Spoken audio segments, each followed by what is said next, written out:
የመልጦለ ማርያም ገዳም ቅርስን በመጠበቅ የቱሪዝም መዳረሻ ለማድረግ እየተሰራ መሆኑን የምስራቅ ጎጃም ዞን ባህልና ቱሪዝም መምሪያ ገለጸ። ዓመታዊ የአስተርዮ ማርያም ክብረ በዓል ብፁዓን አባቶችና የእምነቱ ተከታዮች በተገኙበት በድምቀት ተከብሯል። ተጨማሪውን ከንጉስ ድረስ እንከታተል።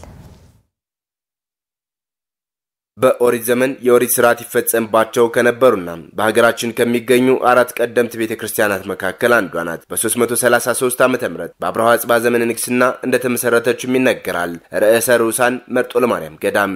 በዚህ ገዳም በየዓመቱ ጥር 21 የሚከበረው የአስተርዮ ማርያም ዓመታዊ ክብረ በዓል የጀርመንና አካባቢው እንዲሁም የምስራቅ ጎጃም ዞን ሀገረ ስብከት ሊቀ ጳጳስ ብፁዕ አቡነ ዲዮናስዮስን ጨምሮ ሌሎች ብፁዓን አባቶችና የእምነቱ ተከታዮች በተገኙበት በድምቀት ተከብሯል።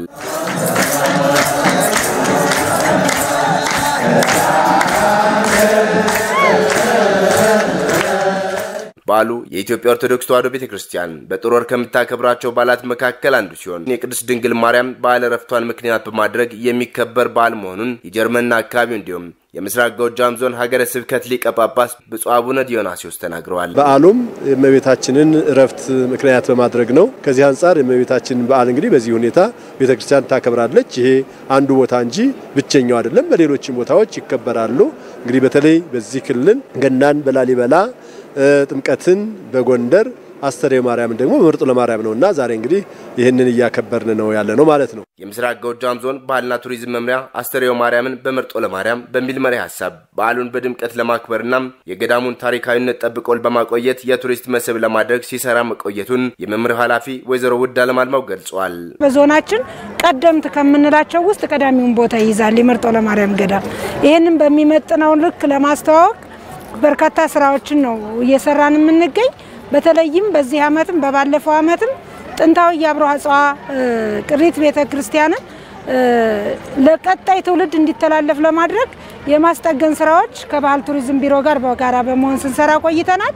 እነዚህ ተንቀሳቃሽ ቅርሶቿ ደግሞ ደረጃውን በጠበቀ ሙዚየም ውስጥ እንዲቀመጥ የሙዚየም ግንባታ ስራ ከባህል ቱሪዝም ቢሮና በህብረተሰብ ተሳትፎም ጭምር ደረጃውን የጠበቀ ሙዚየም እያስገነባን እንገኛለን።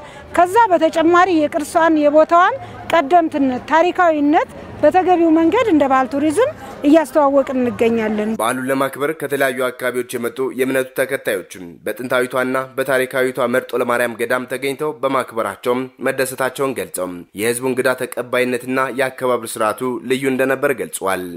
አስተርዮ ማርያምን በመርጦለ ማርያም የሚል ካህናቱ ትልቅ ክብር አለኝ ሲያሸበሽቡ ነበረ።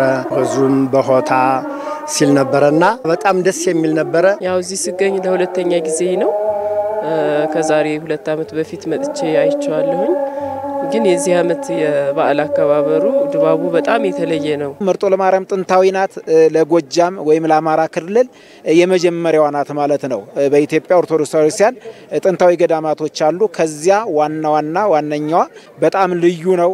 ሰው እንግዳ ተቀባይ ነው፣ አስተናጋጅ ነው። የጀርመንና አካባቢው እንዲሁም የምስራቅ ጎጃም ዞን ሀገረ ስብከት ሊቀ ጳጳስ ብፁዕ አቡነ ዲዮናስዮስ ለምእመኑ ባስተላለፉት መልእክት ህዝበ ክርስቲያኑ በዓላትን ከማድመቅ ባለፈም በቤተክርስቲያን ላይ የሚሰነዘረውን ውስጣዊና ውጫዊ ፈተና ለመቋቋም ከመቼውም ጊዜ በላይ መጾምና መጸለይ እንደሚገባው አሳስበዋል።